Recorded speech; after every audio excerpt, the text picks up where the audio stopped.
आप सभी को जय मसीह की गुड इवनिंग। शाम के समय एक बार फिर से हम सभी का स्वागत करते हैं। प्रभु आप सभी को आशीष देवे। चैनल को लाइक करें, सब्सक्राइब करें, दूसरों तक शेयर करें ताकि बहुतेरे लोगों तक ये चैनल पहुंच सके। हम 10 कुमारियों के दृष्टांत में हैं और उसका अध्ययन हम करने वाले हैं। कल के दिन हमने थोड़ा सा अध्ययन किया था उसके विषय में कि ये 10 कुमारियों का दृष्टांत वास्तव में क्या है और इसकी जो हमने पूरी रचना को हमने देखा और उसकी व्याख्या को हमने देखा। आज हम उस घटना को देखते हैं, किस प्रकार से वो घटना घटी है। उसका अर्थ हमने देख लिया है, लेकिन हम उस घटना को देखते हैं कि कैसे वो घटना घटी है और कैसे उस घटना के विषय में प्रभु यीशु मसीह उदाहरण के तौर पे लोगों के पास में रख रहे हैं कि अंत के दिन में जब प्रभु का आगमन होगा तो कैसे होगा। इस विषय में 24 अध्याय से लेकर के आगे हम चर्चा कर रहे हैं। लगातार मत्ती की किताब में इसकी चर्चाएं चल रही हैं। चलिए पढ़ते हैं। स्वर्ग का राज्य, मत्ती रचित सुसमाचार 25 अध्याय का पहला पद। स्वर्ग का राज्य उन 10 कुमारियों के समान होगा जो अपनी मसाले लेकर दूल्हे से भेंट करने को निकली है। बड़ा सिंपल सा ये बात, बड़ी सिंपल सी यह बात है कि ये भेंट करने के लिए निकली हुई हैं और ये दूल्हे से भेंट करना चाहती हैं। और दूल्हा कौन है? प्रभु यीशु मसीह ही है, जिसके विषय में यीशु मसीह कह रहा है। मत्ती 13:24 देखते हैं।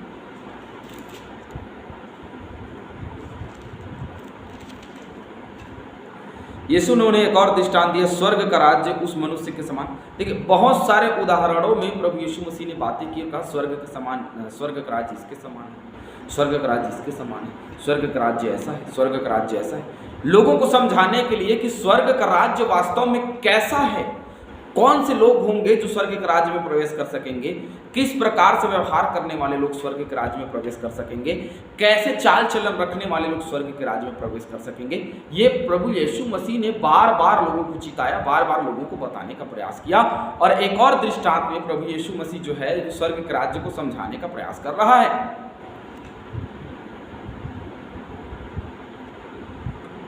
दूसरा वचन, उनमें 5 मूर्ख और 5 समझदार थी। अब 5 मूर्ख है और 5 समझदार है। ये 10 कुमारियां हैं जिसमें 5 मूर्ख है और 5 समझदार है। जैसे मैंने कल कहा था कि ये आधा है, लेकिन बड़ा भाग जो है वो मूर्ख है। कलीसिया में बड़ा भाग, दुनिया में बड़ा भाग जो है वो मूर्ख है, मूर्खता का जीवन जी रहे हैं। लेकिन कुछ ऐसे लोग हैं जो समझदार के तौर पर जी रहे, लेकिन यहाँ आधा आधा किया उसको, है ना। मूर्खों ने अपनी मसाले तो ली, मूर्खों ने अपनी मसाले तो ली, परंतु अपने साथ तेल नहीं लिया। अब ये एक सवालिया निशान है कि ये तेल क्या है। मैंने कल तेल के विषय में बताया था, थोड़ा सा और मैं आज बता दूंगा। तेल हमारी आत्मिक जीवन, वो पवित्रता है, धार्मिकता है, सच्चाई, विश्वास है।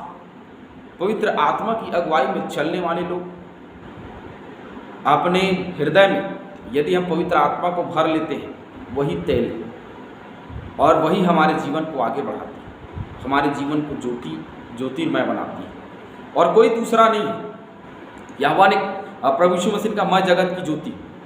स्वाभाविक है कि पवित्र आत्मा का तेज हमारे जीवन में तेल के समान है। चौथा, परंतु समझदारों ने अपनी मसालों के साथ अपनी कुप्पियों में तेल भी भर लिया।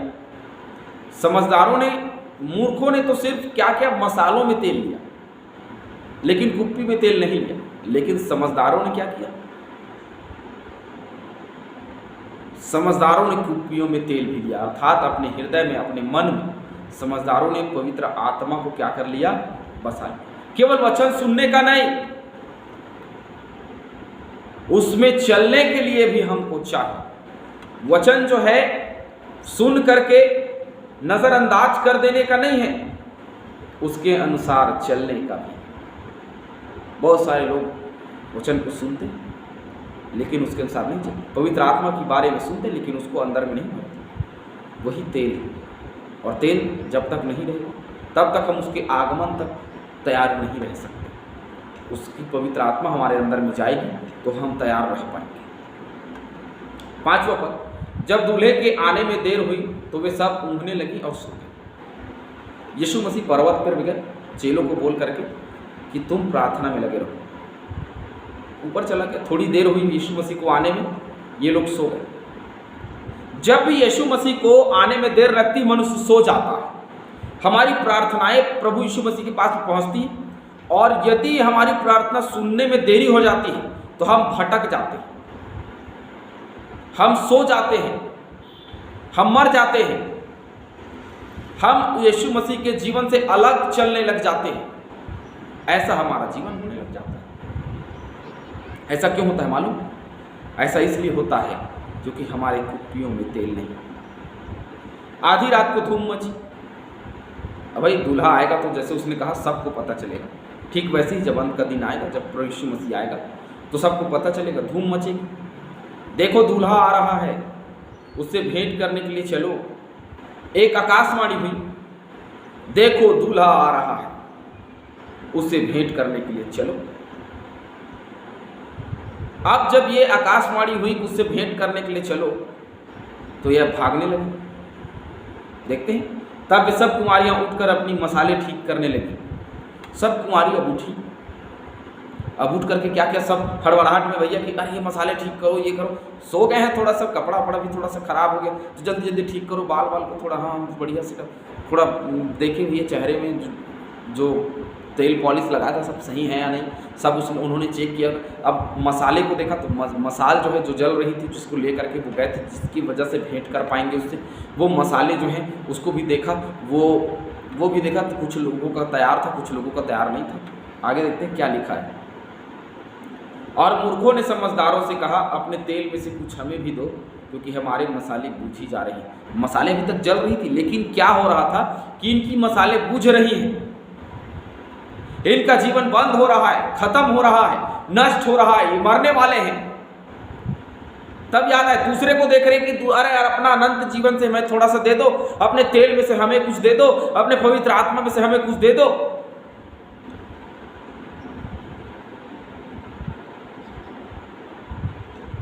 आज जो समय है ना मेरे प्रिय, ये जो समय चल रहा है ऐसे ही चल रहा है। लोग जो है क्या कर रहे हैं पता है? मेरे लिए दर्शन देख दो ना, मेरे लिए वचन निकाल दो ना, मेरे लिए प्रार्थना कर दो ना, बहुत संकट मुसीबत का समय है, कर दीजिए ना। ये दूसरे लोगों से तेल मांगना है। यदि खुद के अंदर में पवित्र आत्मा हो तो हम खुद प्रार्थना करेंगे। बड़े बड़े प्रचारकों के पास में जाने लग गए हैं लोग, मसीही लोग जो जानते हैं यीशु मसीह, उसके बारे में जानते हैं, वचन को जानते हैं, ऐसे लोग उनके पास में जाने लग गए हैं। क्यों? तेल मांगते। लेकिन जब अंत का दिन होगा ना, तो कोई तेल देने वाला भी ना मिलेगा, क्योंकि सबको अपनी चिंता रहेगी, सब अपना तेल चाहिए, और तेल पवित्र आत्मा है।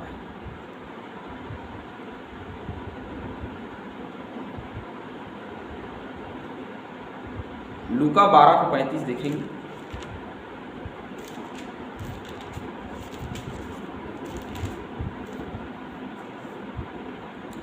तुम्हारे कमरी बंधे रहें और तुम्हारे दिए जलते रहें। कमर में कमर बंद रहे, अर्थात कमर कसा रहे, टाइट रहे। हम तैयार रहें हर मुसीबत से लड़ने के लिए, हमारी तैयारी पूरी हो अनंत जीवन में जाने के लिए, और दिए हमेशा जलते रहें। ये जो हमारा हृदय है ना, ये पवित्र आत्मा का मंदिर है, और इस मंदिर में दिए जलते रहने चाहिए। पवित्रता की आग, धार्मिकता की आग, विश्वास की आग जलती रहनी चाहिए। लेकिन ऐसा नहीं होता, हम अपने में जीवन जी रहे, जो कि हम मूर्ख 5 स्त्रियों के समान। परंतु समझदारों ने उत्तर दिया, कदाचित यह हमारे और तुम्हारे लिए पूरा ना हो। भला तो यह है कि तुम बेचने वालों के पास जाकर अपने लिए मूल लेकर के आए। अब ये एक सवाल है, थोड़ा सा आप मन में जोर डालें कि ये सवाल क्यों। बोले भाई ये बेचने वाले लोग हैं, कई लोग हैं जो आज पवित्र आत्मा बेच रहे हैं मतलब जो पवित्र आत्मा लेना चाहता है सामने आ जाएंगे, मैं अभी फूंकने वाला हूँ, पवित्र आत्मा मिलने वाला है, ये फू फू फू पवित्र आत्मा मिल गया सबको, सब चले गए घर, फिर शराब पीने लगे, फिर गाली देने लगे, फिर झगड़ा करने लगे, ये पवित्र आत्मा मिल गया भैया सबको। क्या ऐसे पवित्र आत्मा मिलता है? जिसके अंदर में पवित्र आत्मा गया उसके अंदर से बुराई बाहर हो जाएगी। क्या मेरे और आपके फूंक देने से किसी को पवित्र आत्मा मिल जाएगी? लेकिन ऐसा है, लोग मोल लेना चाहते हैं। यदि पवित्र आत्मा लेना चाहते हैं, बड़ी रकम आप अदा करिए, ये दान पेटी उसमें डालिए, ऐसा करिए, वैसा करिए। चंगाई चाहिए, ये कुप्पी का तेल ले लो भैया, ये इतने रुपए का, इतने रुपए का। आज लोग क्या कर रहे हैं, बाजार, जैसे मंदिर में बाजार लगा था और प्रभु यीशु मसीह ने निकाल करके सबको भगा दिया ना, ऐसे ही बाजार लगा हुआ है। बोले हमारे यहां से खरीद लो अभिषेक किया हुआ तेल, प्रार्थना किया हुआ तेल। ये पानी है भैया, गंगा जल बन गया। क्या अंतर है हम में और उनमें जो अंधविश्वास में जीवन जी रहे हैं? कोई अंतर नहीं मालूम पड़ता, क्योंकि आज वही लोग प्रभु यीशु मसीह का पानी अर्थात गंगा जल बेच रहे हैं। कुछ और नहीं है, गंगा जल ही है, समझ लीजिए। लोग अपने विश्वास से चंगे होते हैं, किसी के तेल, किसी के पानी से नहीं चंगे होते। लेकिन यहां पवित्र आत्मा का तेल हमारे अंदर में नहीं है, पवित्र आत्मा नहीं तो कहां परमेश्वर का काम हमारे जीवन में होगा? नहीं हो सकता। कुछ भी कर लीजिए, नहीं होगा। क्या एक अंधविश्वास को, जो विश्वास नहीं करता, आप उसको चंगे कर सकते हैं? और यदि कर सकते हैं तो फिर आप तो यीशु मसीह से बड़े हो। नहीं, मेरे और आपको समझना पड़ेगा कि ये बेचने वाले लोग कोई काम आने वाले नहीं, क्योंकि बेचने वाले के पास लेने जाएंगे, देरी हो जाएगी, दूल्हा आ जाएगा और सब कुछ खत्म हो जाएगा। आगे देखते हैं। जब वे मेल लेने को जा रही थी तो दूल्हा आ पहुंचा। अब ये मोल लेने गई, दूसरे से खरीदने गई, तब तक दूल्हा आ गया भैया। जो तैयार थी वे उसके साथ विवाह के घर में चली गई और द्वार बंद किया गया। अर्थात ये लोग जो तैयारी में थे, क्योंकि अंत के दिन में किसी को समय नहीं दिया जाएगा, थोड़ा बहुत समय नहीं दिया जाएगा। ये चली गई, 5 जो मोल लेने गई थी ये पीछे छूट गई। अब जाओ मोल लेने, पीछे छूट जाओगे। प्रकाशित वाक्य 19:9। थोड़ा सा हमारा क्लास लंबा होगा।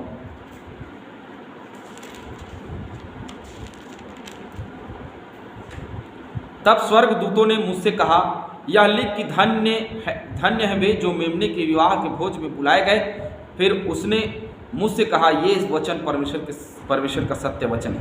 ये परमेश्वर का सत्य वचन है कि जो विवाह के भोज में बुलाए गए हैं वो मेमने के विवाह के भोज में बुलाए गए हैं। और वे सब क्या हैं? धन्य है वे जो मेमने के विवाह के भोज में बुलाए। धन्य है 5 स्त्रियां जो तैयार थीं, जो विवाह के स्थान में चली गई। लेकिन वे 5 कुमारियां जो मूर्ख थी, जिन्होंने अपनी कुप्पी में तेल नहीं लिया था, अपने हृदय में पवित्र आत्मा को नहीं रखा था, ये बाजार गई मोल लेने के लिए। इसके बाद वे कुमारियां भी आकर कहने लगी, अब मोल लेकर के आ गई तेल, अरे बड़ा तैयार सज धज के बढ़िया इत्र वित्र सब मल करके आ गई। और आने के बाद में, हे स्वामी हमारे लिए द्वार खोल दे। अंत में लोग यही कहेंगे, हमारे लिए द्वार खोल दे, हमें स्वर्ग ले जा, हमें छुटकारा दे दे, हमें चंगाई दे दे, हमें उद्धार दे दे, मुक्ति दे दे। नहीं मिलेगा। द्वार खटखटा रही हैं, लेकिन उस द्वार को खोलने वाला क्या कह रहा है अंदर से? उसने उनको उत्तर दिया, मैं तुमसे सच कहता हूँ, मैं तुम्हें नहीं जानता। मैं तुमसे सच कहता हूँ कि मैं तुम्हें नहीं जानता।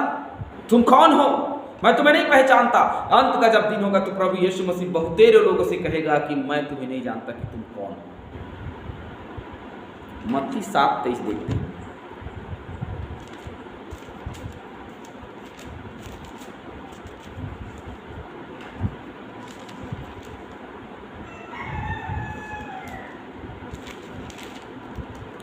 तब मैंने उन खुल कर कह दूंगा, मैंने तुमको कभी नहीं जाना, हे कुकर्म करने वाले, मेरे पास से चले जाओ। मैंने तुम्हें कभी नहीं जाना, मेरे पास से चले जाओ, मुझसे दूर हो जाओ। हे कुकर्मियों, किसी व्यक्ति को मैं नहीं जानता, तुम कौन हो, कहाँ से आए? यीशु मसीह का जवाब है, इसलिए जागते रहो, क्योंकि तुम ना उस दिन को जानते हो ना उस घड़ी को। फिर से वही शब्द जो उसने 24 अध्याय के आखिरी पदों में कहा था, जागते रहना पड़ेगा, सोगे खो जाओगे। ये 10 कुंवारियों में से 5 कुंवारियाँ सो तो गई थी, लेकिन इन्होंने कुप्पू में तेल रखा था। ये जानती थी दूल्हा को अगर आने को तैयारी, यदि मेरे मरने के मेरे मरने से पहले प्रभु यीशु मसीह नहीं आया तो मेरे जीवन की तैयारी होनी चाहिए कि मेरे मरने के बाद भी मैं मसीह यीशु में जिलाया जाऊं। यदि मेरे मरने से पहले उसकी तैयारी कंप्लीट नहीं है तो मेरे कुप्पी में तेल नहीं है। मेरे मरने से पहले मेरी कुप्पी में तेल होना बहुत जरूरी है। यीशु मसीह को अगर आने में देरी होगी तो मैं मर भी जाऊं तो भी, अर्थात वो स्त्रियां सो गई फिर भी उनकी कुप्पियों में तेल था। जब उसका दिन आया तो वो जिलाई गई, अर्थात वो उठ गई और यीशु मसीह के साथ चली गई। हालेलुया, धन्य है वे जो यीशु मसीह के साथ चले जाएंगे। जो नहीं जाएंगे उनके लिए दंड, रोना और दांतों का पीसना ही है। आप सभी को परमेश्वर बहुतायत आशीष दे। चैनल को लाइक करें, सब्सक्राइब करें, दूसरों तक शेयर करें। आमीन।